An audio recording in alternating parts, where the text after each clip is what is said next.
Hi, I'm Liz Cully, and welcome back to Cool, Cool, Cool. Each week, I give you a glimpse into what I think is cool and chat with a ton of people that are definitely cool. No topic is off bounds unless I guess it's not cool. Welcome to Cool, Cool, Cool. When I first moved to Los Angeles, I worked in the budding culinary scene, and it was amazing. Fresh off the heels from working at one of the most iconic San Francisco restaurants, Bix, I landed a gig as a host at Son of a Gun, which was the second restaurant in the very infamous portfolio of John and Vinny's. I got the job through a friend of mine, Helen, who I'd known from New York, who now has Helen Wines. It was nuts. Celebs, agents, and their obnoxious little bratty assistants relentlessly calling over and over again for a table. If you're currently watching The Bear, it was very much like that, actually, like literally.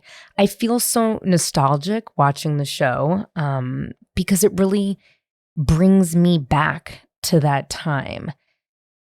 My body like literally breaking down after an 8-hour shift, being so broke, but also being able to eat some of the most incredible food in the world. I was running on actual fumes. The performance of each service was addictive and electrifying, and it was kind of awesome because you would go into work and you would just pour your whole being. I would charm people. I would flirt with them. I would make them fall in love with me.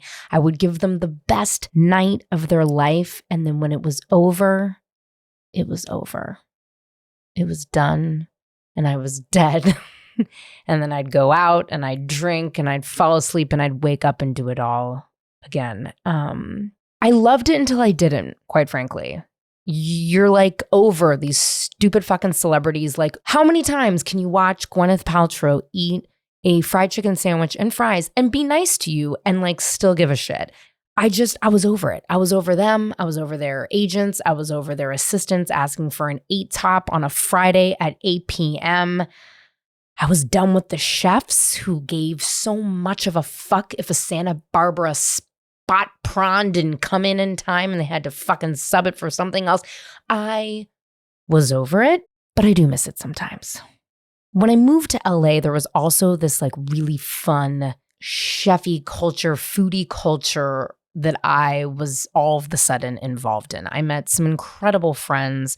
There was a lesbian-owned butcher shop called Lindy and Grundy, and I met my dear, dear friends, Erica and Jocelyn there. They're Butcher Girls on Instagram. You should check them out. I also was made privy to 2 women who had started an incredibly successful ice cream brand called Cool Haus. And that was Natasha Case and Freya Estreller, who were a couple. And I thought it was so cool. They like started this splashy, awesome, like Instagram-worthy ice cream brand.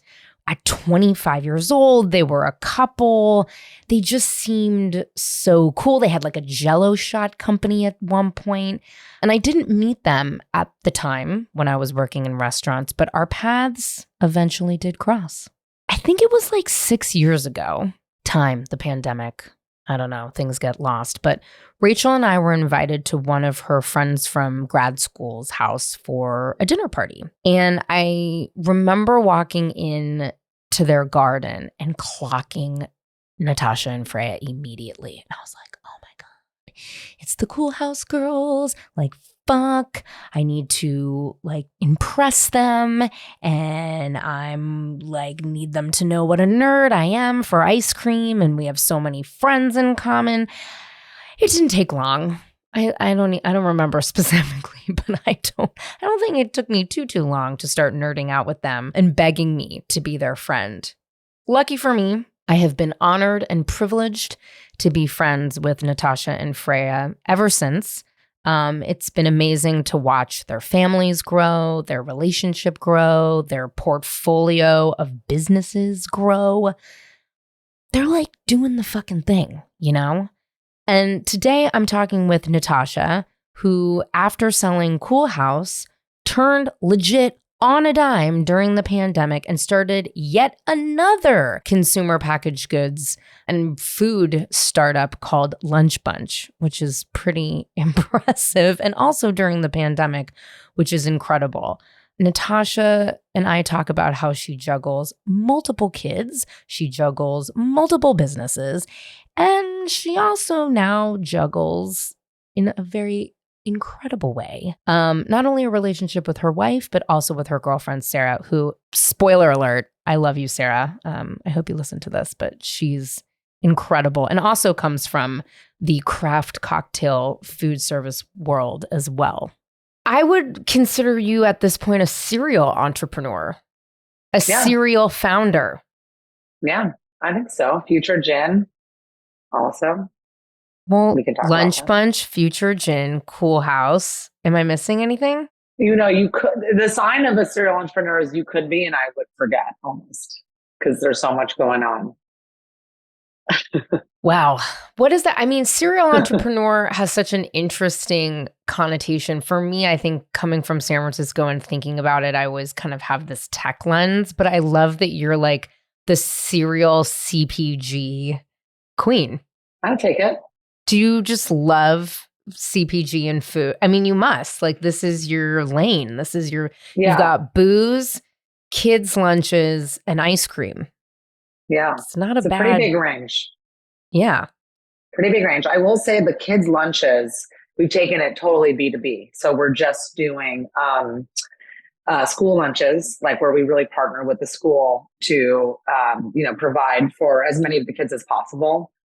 In some cases, the entire school, like if we're part of the tuition, that's our ideal. So we can just really, really have like kind of a united vision for how all the kids at the school will eat. And we do like a family style. We do, we call it compartmentalized, like a bento box lunch. We do hot, room temp, cold, field trips. And then kind of like in the spirit of educating the whole child and the whole school community around eating well, we do enrichments where we can teach the kids how to cook, garden. If they're older, we can teach them the business of food. We can see the future, food serial entrepreneurs out there, give them the skills that if I'd gotten to 15 years earlier, imagine how many more businesses I'd have, it would be scary. It really would be scary. So Lunch Bunch really came during the pandemic. It's when you, for a time, you had sold Cool Haus ice cream, which, listen, I really miss the days where I was an unofficial ice cream flavor taster. I think we should bring that back. I don't know. I mean, I know you guys are very fancy and big, but I think that I really bring a honest and really educated perspective in the ice cream game. So I'm just throwing that out there. So many good ones. Thai iced tea, one of my faves. So Cool Haus sold. You were advising, you sort of like stepped away for a minute, you're back. We'll talk about that in a second. But Lunch Bunch, was it just because you were like, dude, Remy, who's your oldest son, you're like, I can't deal with this fucking school lunch anymore? Or what was it? Yeah. I mean, having a 6-year-old Remy and 3-year-old Nico feel very close to the issue of kids not eating well and how challenging it is to feed them well, and how big of an open secret it is, honestly, that like in the US, we're the richest country ever in history. It's not that we can't afford to feed our kids the best possible things, in the world. It's part of our culture where we figure out we maximize profits. Kids are, unable to act for themselves in their lunch decisions. And you hear of program after program where there's just horrible food. It's not nourishing. It's not nutritious. It's not balanced. It's got a lot of fat. It's got a lot of salt, whatever it is. And, our kids are not eating great. And it creates long-term impact that we all suffer from, chronic diseases, et cetera. And just the idea that every kid, no matter, who the kid, should have every opportunity to be the best they can be. And certainly eating well is part of that. It's interesting with Lunch Bunch, it kind of started as solving the problem in a particular way, which was let's help the parents who are frustrated trying to pack lunch when they have so much else going on and are stressed and are drained and worried their kid isn't eating well or that their kid doesn't want to eat anything and maybe not knowing why. Let's help them by like packing the lunch for them, right? So we used to work more with like home subscription. And it was interesting and not for nothing to really explore that world. And it's such a loaded thing, packing your kids' lunch, for the parents that do that. There's a lot of gender dynamics in it, for example. So, but we found it really challenging, honestly, to operate that business for a number of reasons. Just, to make people aware of what we were doing. I mean, just insane marketing costs and delivering home to home to home. It's tough. Like meal delivery is really, really hard. In the meantime, we started getting these school accounts, and it was like, actually, maybe this is where we can just directly solve it. We can work with the school to make their lunch better, to bring our philosophy about, why eating well is so important. Just make it easy, like let us handle this whole thing. Let us take care of also the graduation events, the back to school nights, really just be, just great food for all involved in the school. And because a lot of parents pack lunch because they don't trust the school lunch. They're like, the school lunch is not going to feed my kid well. So they take that on. If the school food is better, you don't have to worry about that. You don't even have to think about that. So that's really where we took the business. And I mean, I could tell you one story after the next, vendors who cash government checks and deliver fast food to schools, a special needs program, for example. It's just really, really messed up. That's dark. That's so, what was your favorite? I mean, listen, I remember I went to public school in California. We didn't have lunch. Like that wasn't a thing. Lunch at school didn't come for me until I went to Catholic school. And I thought that was rich. I was like, what? We got like sloppy Joe day, which I, for some reason, really liked, which is so gnarly in retrospect.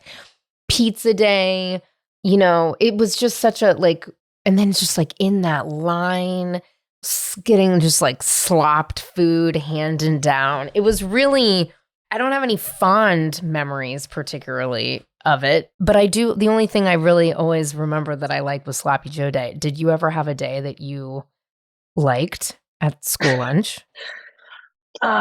It's a great question. My experience was I went to private school until third grade, and we had hot lunch Fridays only. To your point, where like there wasn't like, the school was not really giving any lunch except for this small thing, which I think was mainly Taco Bell. Which, when I was a kid, it was like, oh, cool, Taco Bell, and it comes hot, great. I think actually Taco Bell partnered with schools. That was like an initiative they had, I kind of remember that 80s too. and 90s, right? No, I kind of remember that too. I kind of now remember. We all wake up and we see. I know. No, I remember sixth grade was my last public school year. And I remember like a burrito day of some sorts. And it must have been. Yeah, and now which you're like seems going strange. For that Crunchwrap Supreme, and you're like, no, you know what's so craving? funny? No, listen, I as an adult, this is a true story, and it comes up all the time. I have never, outside of that memory that maybe I'm even making up in middle school, I have never gone to a Taco Bell or eaten Taco Bell in my entire life, and they were my client for years. Hear me out, though. Yeah, they were my client for years. They were great. Hear me out, though. Not anymore. They could sponsor this? No, they're fucking not sponsoring this, let me tell you. Why would I go to a Taco Bell when I could go to like an Allenby's in Boyle Heights? Which, by the way, if you want me to blow your mind real quick, and anybody listening, if you ever go to Los Angeles, to Boyle Heights, Allenby, have you been to Allenby's before? I have not been to Allenby's. Not there in Boyle Heights, but other, like bean and cheese burrito. Like, yeah, that's what I was going to say. A really good bean and cheese could make me cry. Well, Allenby's, and there's some good spots. Claims to have like started the bean and cheese burrito in Boyle Heights, like whatever, 50, 60 years ago. But they have a bean and cheese burrito with a chili relleno in the middle. Mm-hmm. Life-changing. Truly. It's so good. And that burrito in general, that concept, La Azteca also, chili relleno burrito, they like make in each tortilla as you order it, No, La Azteca is bomb. The tortilla is the star. Yeah. So good. It used to be $6 though. Now it's like 11, which it's still, cheaper than many burritos in LA these days, but everything. Fair enough. So everything, but anyway. So when you partner, we digress. Oh, sorry, but Yeah, go to ahead. finish your question. Oh So yeah, then I what went to was your public favorite? school. Okay, I went to yeah. LAUSD after that, Carpenter Ave, excellent school. And I remember my dad was like, "You want to try? Like they have lunch there. You want to try?" I was like, "Oh my God, yeah, cool." Mm-hmm. Maybe we even looked at the menu of hamburger, and like I literally like remember being like afraid to eat the food. Like seeing it, I was like it scared me. Really? And I wouldn't say I came from a gourmand. My mom was like a sort of health nut, but from like not like today's like Erewhon. It was like very like that was also kind of hard.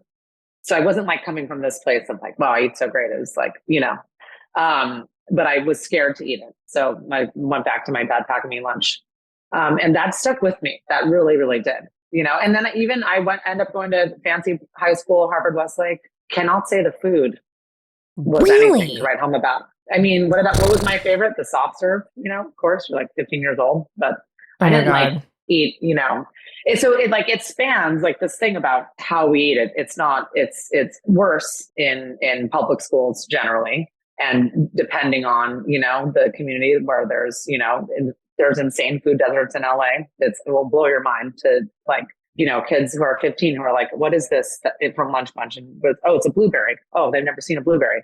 No, I know. Not kidding, So anyway, but Well, and it happens everywhere. I think we're so blessed being in California as one of the largest agricultural hubs in the world, quite frankly. And right by Mexico, another one as well, which is like an easy import export situation. And people just they won't eat vegetables. I mean, there is nothing more annoying to me than an adult that refuses to eat some sort of vegetable or fruit. Like when when you're like out with someone and they're like, "Oh yeah, I just yeah, like don't eat that." I'm like, "What the fuck are you talking about?" Nobody wants me at a dinner table where an adult of any kind is refusing to eat like a mushroom or a green vegetable just because. Unless you are right. deathly allergic and going to go into anaphylactic shock, I don't want to hear that shit.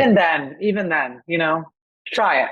Build some Just try immunity. it. Yeah, just like exactly, which is really tough. I mean, so Cool House also you kind of went in this, I would say, healthy alternative kind of direction. I felt like at the end and still now, when before you sold it, you guys had really gone into plant-based ice creams and like different treats. Still talk about the Choco Taco. I mean, so many amazing, the Sammys, the so many moments. What is your thought on like treats at school? Like, does it need to be plant-based? Does it really matter? Like, can we have soft serve? Can we have Cool House at school? Or is it Yeah. like sugar is a no-go zone because it's just like rotting our insides? Yeah. I definitely, there is definitely a connection between, of course, the philosophy of Cool House and Lunch Bunch. And I think with Cool House, it's more like, we're going to eat sweets at this point in the world. Like there's no going back. So let's have better sweets if we're going to do it. Let's make something that's made from scratch. Can we take some of the processedness out of it? Can we have cleaner labels? Certainly. Can we need options? Like most of the world cannot digest lactose. There's whole continents where barely any lactose digestion happens. Right. So whether that's the plant-based or Perfect Day, the company that bought Cool House, their real innovation, their whole real product and vision is about this animal-free dairy. So that you can have actual dairy. At this point, we have the technology. You can have actual dairy without having to deal with the cow, deal with any animals. It's like basically a fermentation process. And at the end of it, you get molecularly equivalent to dairy without any of that, which is just mind blowing. And the sustainability positive impact from that concept is so, so big. Why wouldn't we use that? Like, and it literally could save the planet if even just part of the population adopted it. And then as far as the other like benefits, make it easier to digest. No lactose, that's a byproduct of the animal. No cholesterol, which if you're Jewish like me, it's a big part of our family discussions about food. It's cholesterol. I'm 5% So, Jewish, just if you were wondering. And I recently went to the doctor and he's like, "Your cholesterol's a little high." And I was like, "For realsies?" Oh, Oh yeah. shit. I don't know what that means. Welcome to the crew. Yeah, we I'm can like, talk about a what? whole episode about that if you About want, cholesterol? Oh, Yeah, and about how God. you read it, because there's the good and the bad, and but point being, maybe some people want like real ice cream, no cholesterol. We can do that. So it's like, let's make it better for so many reasons. So that's like product wise. And then if you really think about, can more be done than that? Yes, there could be. I think really uniquely with Cool House, like the way that it just evolved is like a platform for doing good and spreading positivity, standing for something.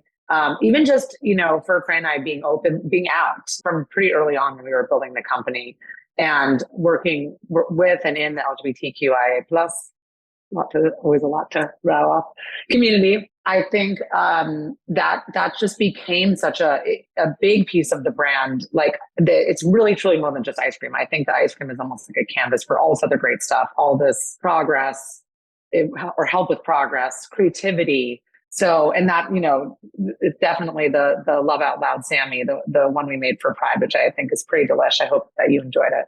I really did. I love a sprinkle cookie of any kind. The cheesecake strawberry. It's not a flavor I would typically order. I'm pretty set in my ice cream ways, but I really liked it. Rachel really loved it. So, she's well, actually, no, she's like addicted to sugar. So she's fine, but she really liked it. So yes, we were into it. And I also really liked the sherbet. What was the rainbow one? Remember? It was vegan. We had the Enjoyment for All. That was a good one too. Yes, that was really good. That was sort of like grasshopper pie vibes. It was a bit of like a throwback, but That's really right. good. Yeah, plant-based, made from peas. So we still have that line. That was a pint. This one, the Sammy. Donating 25,000 to GLAAD, which I think is great. Oh, that's huge. Yeah. So, I gotta put your money where your mouth is, literally. Yeah. I just think, especially with everything what's going on this year, there's so much, effed up stuff. I don't know if I can curse on your podcast. It's my podcast. Like more important than ever. Are you insane? Like, what are you even talking about? It's deeply. Right in your neighborhood, there's a school, that's like. What do you mean right in my neighborhood? This is like where I would send my potential kids to school. I know, Glendale, Jesus, criminy crickets. I'm like, oh, fucking Christ. You know what I went to yesterday? I went to a Pride plant swap in the park where we like brought clippings from plants, or like I had extra plants and we swapped them, which felt very suburban, very gay.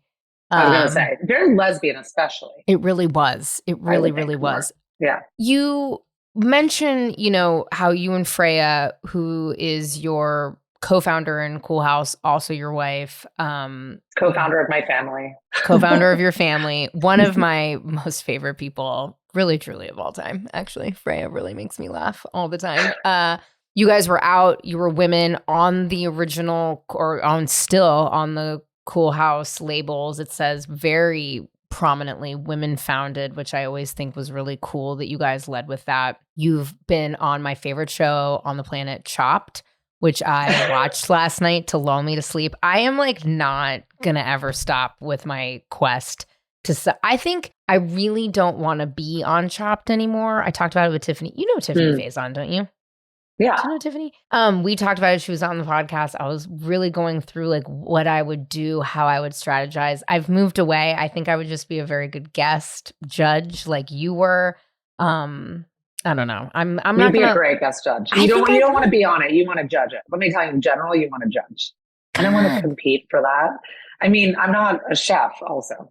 I mean, same, but they have like the home ones. And I'm like, amateur, I could do it. I would totally choke, I think is what would happen. But you've been so prominently like out and in a very male founder, regardless of what you do, being a founder, raising money, especially a lot of money, like real money. I'm not talking like, oh, let me go raise a couple G's to do. No. We're talking like real money to have real employees who need real healthcare, who have family, like real shit.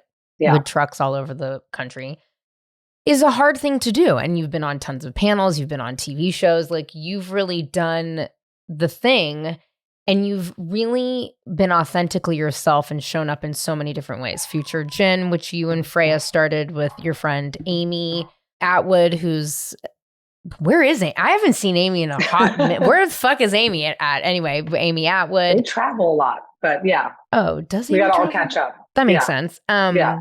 That is a, incredible gin with a beautiful label. Thank you. But always like really putting queer women first. Do you think like how, I mean, and you just like, you juggle two kids, like it's so much that you do. Do you ever feel exhausted from kind of like being the face of queer families in the CPG market? Like, is it ever exhausting, or are you just like, nah, fuck it, like this is what I have to do because it makes change? Yeah, I think that it actually is what gives me energy almost, And I do like love leading. I love building culture. I love to have that like purpose and stand for something. And I actually have so much more to give when I'm in that place, is what I realized. And like I feel like that's a really important realization coming out of COVID and the Cool House exit and all of that, because yeah, like it's invigorating to wake up every day and be I know what I want to do today. I'm gonna like get at it, and how good that feels. Because I actually think it's really exhausting to feel like you just don't know. Like, what am I here? What am I doing? Why?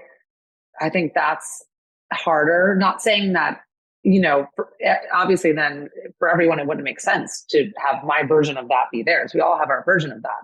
But I feel lucky that I like got to realize that pretty early, starting Cool House at 25 and be like, okay, this is it. I'm here on this earth to do this. I want to make the great ice cream. And now I'm here. I want to solve school lunches, and still make the great ice cream and the great gin and other ideas for future as well. I was gonna say, there's truly, no way you're stopping at any of the. You've got some other shit up your sleeve. I already know it. I've been thinking of some things. I bet you are. It's also, an interesting time, as you mentioned, kind of what went on in Glendale. And for those listening, and I mean, it definitely made its way onto Fox News because my mom texted me all about it. So definitely made national press. But essentially, there was a school board vote about, recognizing Pride. It happens every year. For the last 4 years, it has passed. There are tons of LGBTQIA identified teachers and parents and students in Glendale Unified School District, and some like weird QAnon and like fucking randos that don't even have children at said school district showed up, and there was like a contentious fight. It still passed, and here we are. So you're a queer woman, a queer mother. You're also poly. You're like really visibly out. Mm-hmm. And you're changing school, schools. That's kind of an interesting, like you're in a space right now where there's a lot of contention. Yeah. Do you get nervous about that? Do you think like it all kind of culminated for a reason? Like how it's kind of an interesting there's a lot. And you touched on the poly to address that as well. It was funny when you said, you have all these things going. Are you tired? And I was like, well, obviously not tired enough to not also have a girlfriend. Who I love to death, who's one of my most famous, well, you guys are my most famous polyamorous couple. Or couple. You're not a throuple. Excuse me. I'm so sorry. Ray and I are a couple. We're all couples. You're all couples, and you're all together. You're a group. You know what? We'll just call you my favorite famous group. But one of my favorite memories over the last few years was when I hosted, and Rachel Scanlon and I just talked about this on the podcast. So there's a little bit of a through line. But when I had my Haus comedy night, and you guys became just the fucking most famous people of the whole thing. Like we just couldn't stop. I feel like since I've known you for so long, I think when you guys did start dating, Sarah, it did bring an invigorating vibe to the group, which is cool. But it's a lot. You're juggling a lot of shit, Natasha. Yes, it is. It is definitely a lot. It's not for everyone. I don't think anything's for everyone. That's kind of the point. It's like, let's all do us, and have the space and the freedom to do our thing, whatever that looks like for you. and know and trust that, with doing things not in just one path, that we're coming from the place of just wanting to be happy and being allowed as adults to say, this is coming from love. We all love in our unique ways. And, that's not only okay, but that's great. And it does, I think, make you happier to feel the freedom to do that for sure. And for me, again, it's funny going back to having so much. It's like, okay, would you want Sarah, our girlfriend, is not a parent per se, but how could you not possibly want another adult in your life who is a support system and a caregiver and can bring more? It's not just about me giving. I mean, she gives a lot too. You know what I mean? So it's so much work in today's world to do all we do, especially as parents. And I feel like as generations have gone on, more and more is expected of less people, really just the two. You're lucky, obviously for the single parents out there, can't even fathom. And we don't have the community. We don't have the security. And it's just exhausting. And how are you going to thrive in that? So whatever you need to do, like, I'm not suggesting my way is the way. And I think that I guess I'm an optimist, a huge optimist, because I believe, one, that how I go about my life, I feel like it will become more common. I feel like you will see more and more, especially like long-term married couples exploring different relationship patterns, if you will. And I also think that it would surprise you, like all of our parents, Freya's, mine, Sarah, maybe at first, some resistance and definitely some questions, valid questions, since we're not following a format. But I was just, going to Disneyland with my mom the other day, and she was saying how much she loves Sarah and how happy she makes me. And it's like, my mom's 75. It's like, it will surprise you. You give people a chance. I'm not saying that's going to work out that way for everybody. I'm not obviously, delusional, but it surprised me, how quickly they came to see just how happy we were and how happy the kids are. Yeah.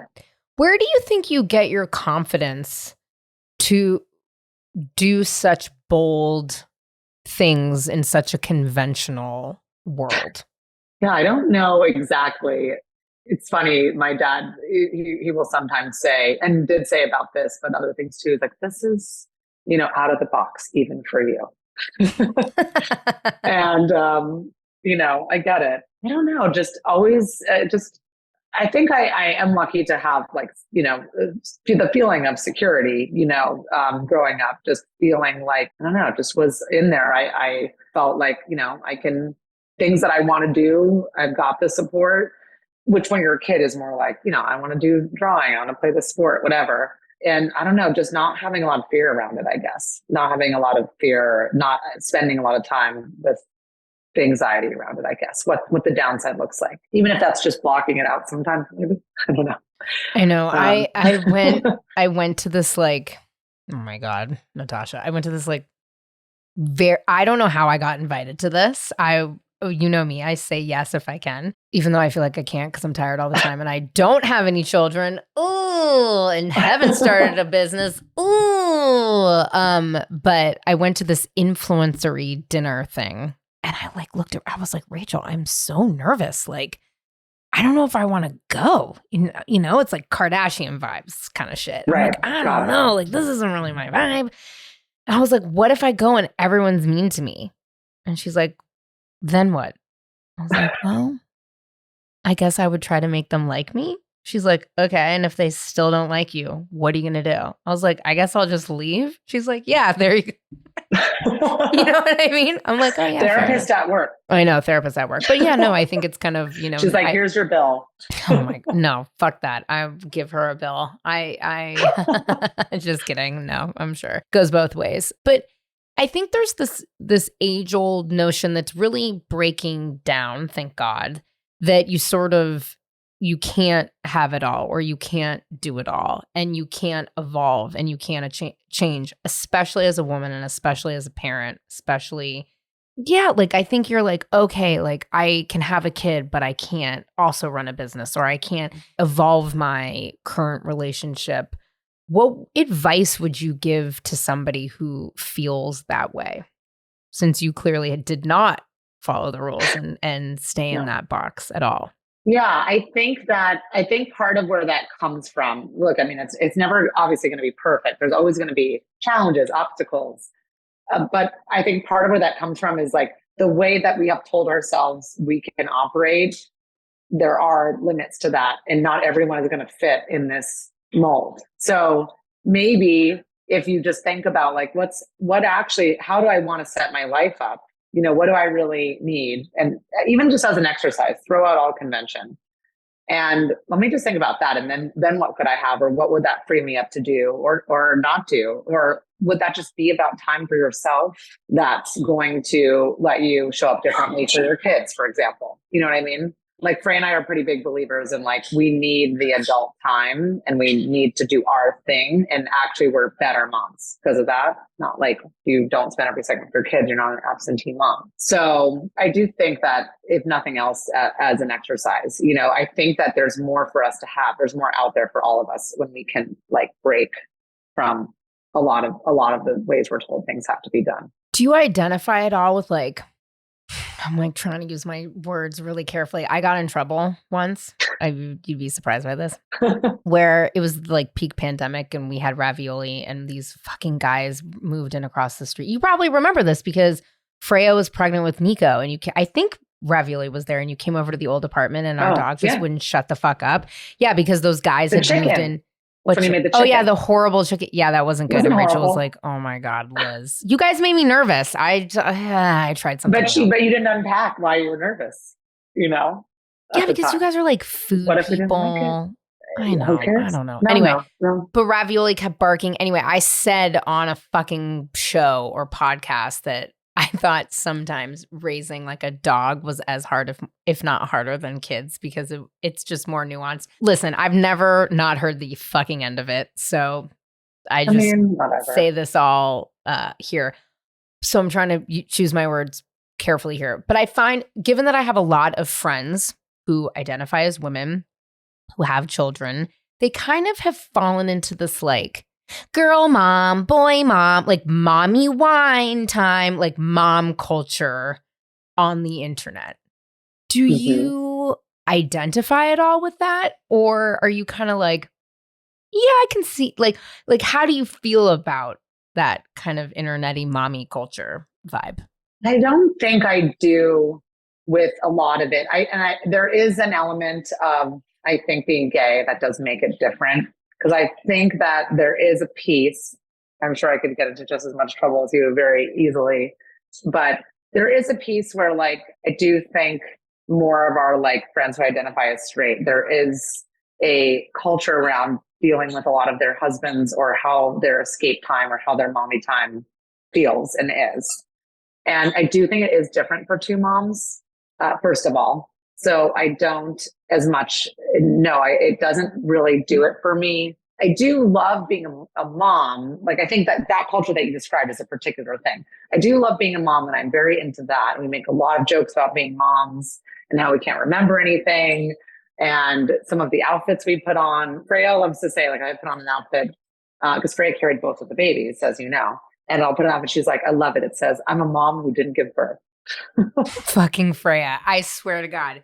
Literally one of my favorite people. Like Freya just will say some shit where you're like, yep, you're like not getting away. That's why Freya and Rachel are the same that way. Like you're not getting away with anything. Not a single thing. Not for 1 second of the day. Not for 1 second with those two. Like nothing. Like not a thing. That's really funny. I had the kids all day yesterday and I'm actually, they were supposed to be at camp and in school today in LA and she's in LA, but then one of our kids did not go. So she's there and he's there, but we have no pair there. But she told me today that she can't do this alone. With just Remy? Yeah, but she was out all day yesterday. I took them to Disneyland. I kid you not. Whoa, dude. No thanks. But just Remy. Yeah, but it was, I know. But it was fun. That's a whole other story. My mom's like a Disneyland VIP. But anyway. Maybe you can take me there once. I've never been to Disneyland before. I refuse to go to Disneyland unless I'm like VIP. I don't like Gen Pop anything. I can't. I don't know. My friend Leah's coming to town. She's like, do you have the hookup at Disneyland? I'm like, no, I don't have the fucking hookup at Disneyland. I feel like I have to save that if I have a child or not. I can't deal. Yeah.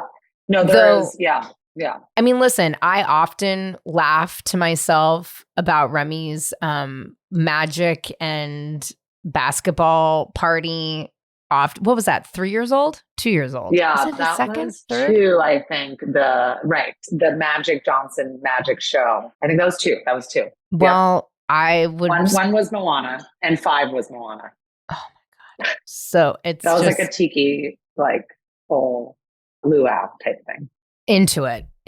That's. I mean, I love me a kid's birthday party. Let me tell you. Well, we want to have back to the point. We want to have our friends also there because it's a party for us. We got that far. It's always ends up being Remy's friends and their families, who luckily I feel like he picks people that we end up like loving. A lot of the parents, got to be totally honest, because it can definitely not go that way. And then it's like the lesbians. Yeah, it's always like us, like ragtag lesbian crew. We're like rolling up deep with all no black, kids, natural wine. And just to that point, also, I think there is something nice, like when we are hanging out with a lot of moms, but then both Frey and I are there. It's like that is a unique thing, especially if the moms are not, gay moms or 2 moms, like baby showers where it's only women, but then Frey and I both go, and there's a different dynamic, as there would be. And that is a drastically different thing. Mom and a dad and 2 moms. It is like, so in my opinion, anyway, it's a different vibe. I think a lesbian mom culture. That's the thing. Like Rainbow Kids, that has some of that. That's a cool kind of series of events. So yeah. I would be remiss if I didn't ask you your favorite ice cream flavor. I think I know it. That Love Out Loud, Sammy. Really? The Love Out Loud one's your favorite? Besides that, we're just focused on that right now. No, I'll say, what is Isn't it Midnight Munchies is your favorite? Well, it's a pint. That's a great, but you're so good. You're like a Cool House historian. Yeah, shit. Wow. Give me an ambassadorship. I'm telling you, give me my truck. I'm just saying. Cool House. Yo, cool. Oh my God. Because we haven't said it yet. Let's do it. I mean, listen, I love the Dirty Mint and the Queen's Coffee combo together. You and I have talked about this. I will say this. I will put this out into the ether. I think a mint mojito. I know you've tried to talk to Phil's. I'm telling you, that is the flavor. It's mint and coffee, and it is the best. People don't hear me. Anybody listening, get 1 scoop of your favorite mint chip ice cream and your favorite scoop of coffee, put them together, and thank me fucking later. That was my order at like Remy's age. Sophisticated. That's impressive. Wow. Yeah, Heath Bar Crunch, another strong one. But anyway, yeah, I feel like you like Midnight Munchies. I mean, I do love chocolate peanut butter. I definitely eat like chocolate every day.